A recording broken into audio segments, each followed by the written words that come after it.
देउसी भाइ हो अब नाच्ने रेशम फेरि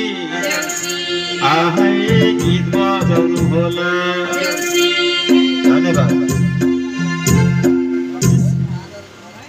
हजुर ल एउटा दोहोरी नाच्ने भन्नु भएको छ उहाँहरूले।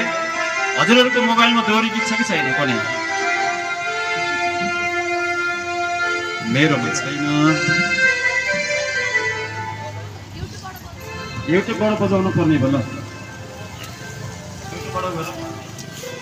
सेतो सेतो कमेरो माटो हुन्छ ल। सेतो सेतो कमेरो माटो के आन्टी लभर त्यो पो राम्रो होला कि जस्तो लाग्यो मलाई चाहिँ। ल सेतो सेतो कमेरो माटो बजाइदिनुको लागि प्राविधिक भाइलाई अनुरोध गर्दछु।